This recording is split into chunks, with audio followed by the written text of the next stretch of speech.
नमस्कार मित्रांनो, लक्ष्मीच्या पावलांनी या मालिकेच्या आजच्या भागामध्ये नैना आणि रोहिणी यांच्या दोघींचा एक खूप मोठा प्लॅन ठरलेला असतो.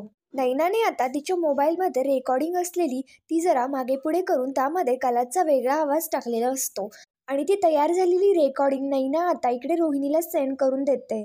नैनाने सेंड केलेली रेकॉर्डिंग आता रोहिणी ऐकते आणि आता स्वतःशीच विचार करत म्हणत असते, सरोज बहिणीला नेमकं कसं पेटवून द्यायचं नाही मला आता चांगलंच माहिती आहे. चला आता कला खरे, तुमची बरात निघणार आहे, चांगलीच तयारी ठेवा. इकडे नैना सुद्धा आता लगेच खुश होत स्वतःशीच विचार करत असते की आता बघ कला, तुझेच शब्द मी तुझ्याच कसे घशात घालते ना ते बघतच राहा. त्याच्यानंतर रोहिणी एकही क्षण वाया न घालवता लगेच इकडे सरोजच्या रूममध्ये निघून येते. रोहिणी आता सरोजकडे येते आणि तिच्या बाजूला बसत म्हणते की मला तुझ्याशी खूप महत्त्वाचं बोलायचं आहे. पण मात्र सरोज काहीतरी काम करत असते, त्याच्यामुळे ती रोहिणीवरती ओढत म्हणते, रोहिणी प्लीज काही अशी बुनबुन करू नकोस ग, तुला दिसतंय ना मी एक महत्त्वाचं काम करतीये. रोहिणी आता म्हणत असते, हो ना मला तेच तर दिसतंय, मी कधी जरी आले ना तरी तू कामच करत असतेस. रोहिणी आता सरोजला चढवून देण्याचा प्रयत्न करत असते आणि सरोजला म्हणत असते, सरोज बहिणी तू खरंच खूप काम करतेस ग, तुझं लक्ष ना कायम बिझनेसकडे असतं, म्हणूनच तुझं त्या गोष्टीमुळे घराकडे दुर्लक्ष होतंय. सरोज बहिणी अगं तू इतक्या साध्या आणि सरळ स्वभावाची आहेत आणि या घरातले बरेच जण तुझ्या या साध्या सरळ स्वभावाचा गैरफायदा घेत आहेत आणि ही गोष्ट मला बरोबर दिसतीये. रोहिणी आता सरोजला म्हणत असते, सरोज बहिणी हे बघ, जोपर्यंत माझ्या मनामध्ये नेमकं चाललंय काय हे मी तुला सांगत नाही ना तोपर्यंत मला काही चैन नाही पडणार आणि मी इकडनं नाही जाणार. सरोज आता रोहिणीचं हे बोलणं पाहता तिला म्हणत असते, रोहिणी अगं मी काम करते ना, त्याच्यामुळे तुला जर काही बोलायचं असेल ना तर स्पष्टपणे बोल. तर मग रोहिणी लगेच आता सरोजला ती कलाची रेकॉर्डिंग ऐकून दाखवू लागते. तर मग रोहिणी ती एडिट केलेली रेकॉर्डिंग ही सरोजला ऐकून दाखवते. सरोज आता ती रेकॉर्डिंग ऐकता कलावरती भयंकर चिडते. त्याच्यानंतर रोहिणी आता कलाच्या विरोधामध्ये सरोजचे कान भरवत म्हणते, बघितलं सरोज बहिणी, आत्तापर्यंत मला फक्त असं वाटत होतं की ही कला अद्वैतशी भांडते, त्याला उलट उत्तर देते, पण मात्र तसं नाहीये, तू तुझ्याविषयी सुद्धा वाईट वाईट बोलायला लागलीये. तिची हिंमत अशी इतकी वाढेल ना असा मी स्वप्नात कधी सुद्धा विचार केला नव्हता. सरोज आता लगेच कलाला जाब विचारण्यासाठी तिच्याकडे येऊ लागते, पण मात्र रोहिणी आता सरोजला थांबवते आणि तिला म्हणते, आता तू तिच्याकडे जाणार, तू तिला बोलणार, मग ती काय करेल, ऐकून न ऐकल्यासारखं. अगं तू नेहमी तिला ओरडत असतेस, घराबाहेर काढण्याची धमकी देत असते, पण मात्र तिच्या बाबतीत तू कधी ठोस निर्णय घेतलाय का? आणि तू जरी तो ठोस निर्णय घेतला तरी सुद्धा डॅड तुला काही करू देतात का?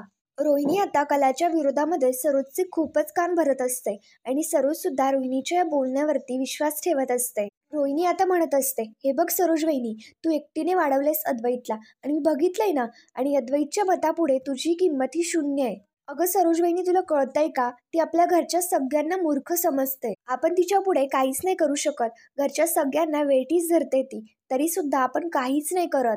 शेवटी किती जरी काही झालं तरी तिच्या म्हणण्याप्रमाणेच आपल्या घरामध्ये गोष्टी घडतात. बघ ना आता ती घर सोडून गेली होती तेव्हा आपण पॅनिक झालो होतो, डॅडची तब्येत बिघडली होती, अद्वैत गेला होता शोधायला, पण मात्र तिच्या घरचे काय करत होते, आरामात शांतपणे त्यांच्या घरात झोपले होते. ती संगीता खरे माझी लेक माझी मेलेक म्हणून बोंबाबोंब करत असते, पदराचा बोळा करायचा, तोंडात कोंबायचा आणि रडण्याची नाटकं करायची, नुसता गरीबपणाचा आव आणायचा आणि अद्वैतकडून हवं तसं करून घ्यायचं, एवढंच जमतं त्यांना. आणि मग आता रोहिणीचं हे सगळं बोलणं सरोजला सुद्धा पटत असतं आणि ती सुद्धा रोहिणीच्या या बोलण्यावरती विचार करू लागते. रोहिणी आता सांगत असते, गणपतीच्या वेळी आपण सगळे टेन्शनमध्ये होतो, पण मात्र ती खऱ्यांची मंडळी हातावरती हात ठेवून बसली होती. तिचं फक्त आपल्या घरामध्ये कशी विघ्न येतील आणि त्यांचं घर कसं सुखी आणि समाधानी राहील याच्याकडेच लक्ष असतं, म्हणजे तिच्या घरच्यांना हवं ते न सांगता मिळवता येईल. आणि सरोज वहिनी आता तू सुद्धा विचार कर, मी ही गोष्ट तुला खरी खरी सांगते की ती मुलगी सुद्धा आता रंग दाखवायला लागलीये. एवढंच नाही बरं का फक्त, आता ती पुढे आणखी शेपारणार, आपल्या डोक्यावरती बसणार आणि आपलं घर सुद्धा हिरावून घेणार. आता माझा शब्द हा लक्षात ठेव, तिच्या घरचे जर कायमचे इथे आपल्या घरी येऊन बसले नाही ना तर बघ. सरोज सुद्धा आता चिडते आणि लगेच रोहिणीला म्हणते, हिंमत आहे का तिची, येऊ दे ना आता तिला माझ्यासमोर, दाखवतेच तिला, तिला सुद्धा मी खमकी आहे हे कळलं पाहिजे. रोहिणी आता म्हणत असते, अगं आपण फक्त बोलतो ग, पण मात्र न बोलता करून दाखवते ना ती कला खरे. आणि तुला सांगू का, तसा राजाचा जीव पक्षात अडकलेला असतो ना, तसाच त्या कलाचा जीव तिच्या माहेरात अडकलाय. मला गॅरंटी आहे की एक दिवस ती तिच्या घरच्यांना आपल्या घरावरती नाचवणारच. आता रोहिणीचं हे बोलणं पाहता सरोज लगेच म्हणते, अजिबात नाही आणि असं काहीही नाही होणार. मुळातच म्हणायचं म्हणजे मी असं काही होऊ देणार नाही. रोहिणी आता सरोजच्या मनामध्ये आणखीनच विष कालवून देण्याचा प्रयत्न करत असते. रोहिणी आता म्हणत असते, जेव्हा ती लग्न करून घरी आली होती तेव्हा तू तिला अट घातली होती की तुझ्या माहेरच्यांशी सगळे संबंध तोडायचे. पण मात्र तिने तसं काहीही केलेलं नाहीये. अजून तिच्या लग्नाला 1 वर्ष सुद्धा नाही झालं आणि तरी सुद्धा तिचा एक पाय हा माहेरीच असतो. विचार कर ना, तिच्यापेक्षा ती नैना तरी बरी, माहेर माहेर नाही करत. मला तर असं वाटतंय की सरोजिनी, तू तुझा इंगाणा तिला दाखवायलाच पाहिजे. तुझ्याकडे ना खूप पॉवर आहे, तरी सुद्धा तू तुझ्या पॉवरचं यूज का नाही करत आहे? आता रोहिणीचं तर काम झालेलं असतं. रोहिणी आता लगेच तिकडे निघून जाते. सरोज लगेच आता इकडे रोहिणीच्या बोलण्यावरती विचार करू लागते आणि स्वतःशीच म्हणते, रोहिणी जे म्हणते ना ते तथ्य आहे. ती मुलगी साधी सुधी नाहीये. स्वतःच्या घरच्यांना कम्फर्टेबल ठेवते आणि आम्हा सगळ्यांना धारेवरती धरते. हिच्या वागण्यावरती जर आवर घालायचं असेल ना तर मलाच काहीतरी करणं गरजेचं आहे. ही मुलगी खूप भावनिक आहे असं म्हणते ना, तर आता हिच्या भावनांनाच आवर घालायला पाहिजे. हिने अजून खरी सरोज काय बघितलेलीच नाहीये.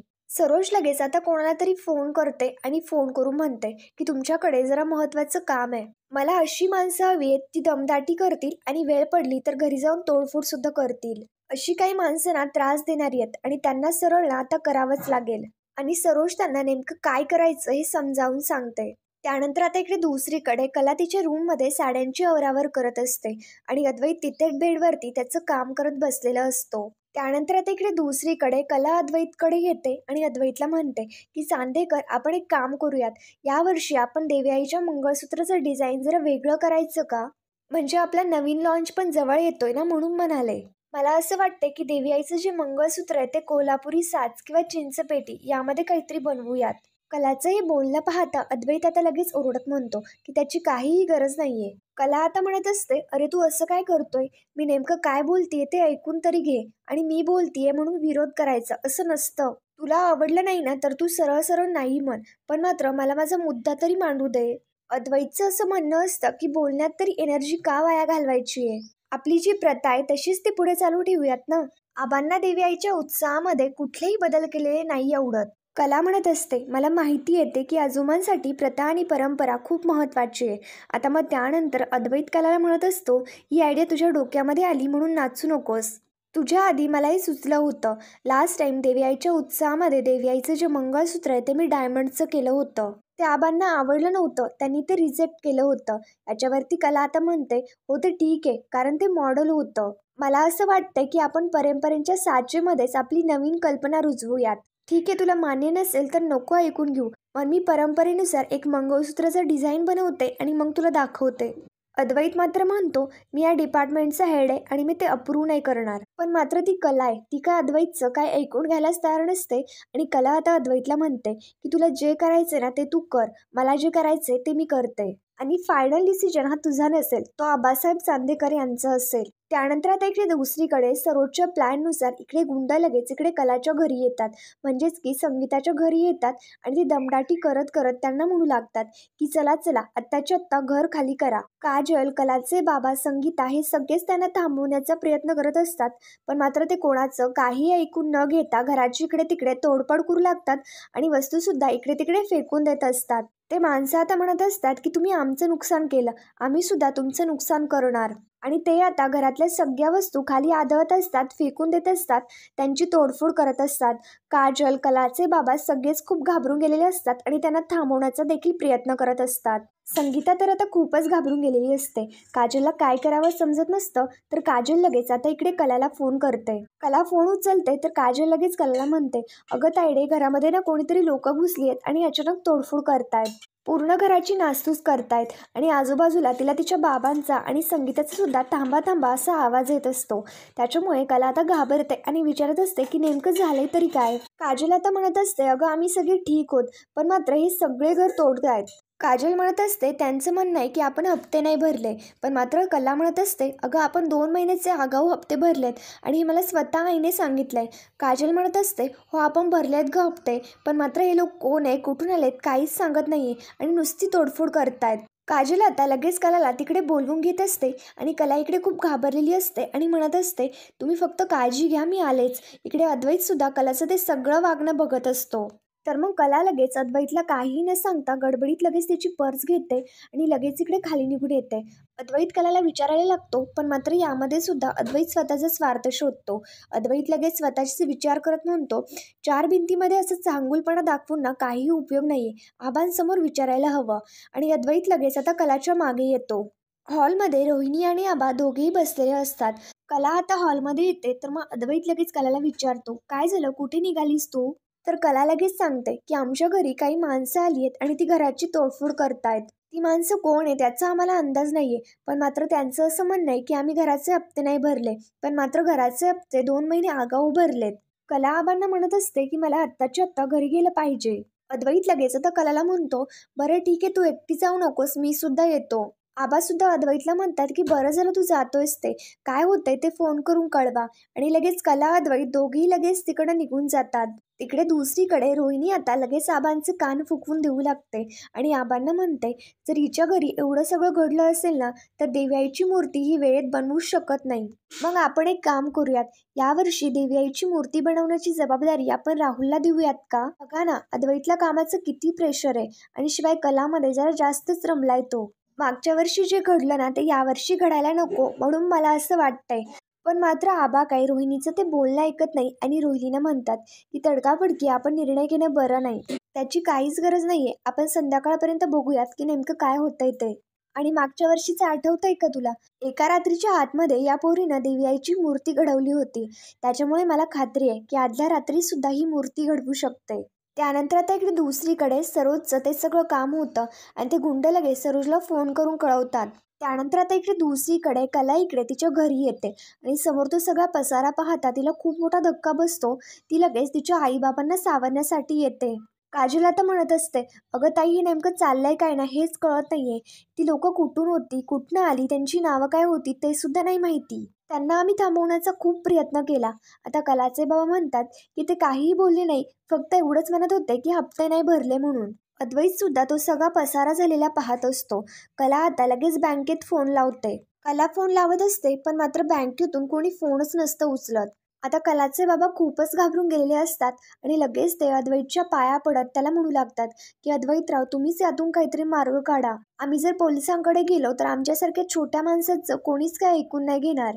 तुम्ही जर शब्द टाकला ना नक्कीच काहीतरी होईल. कळलं तर पाहिजे ना की कोण माणसं होती, आमची नेमकं चुकी तरी काय झाली आहे. कला आणि काजल लगेच तिच्या बाबाला उठवून घेतात आणि त्यांना सावरतात. अद्वैत आता म्हणू लागतो की तुमच्या मुलीचं बरोबर आहे. पाय वगैरे माझी अशी धरण्याची गरज नाहीये, कारण मी खूप लहान आहे. मी समजू शकतो की हा प्रॉब्लेम झालाय. मी एक काम करतो, मी त्या पतसंस्थेच्या अध्यक्षाला फोन करून बघतो.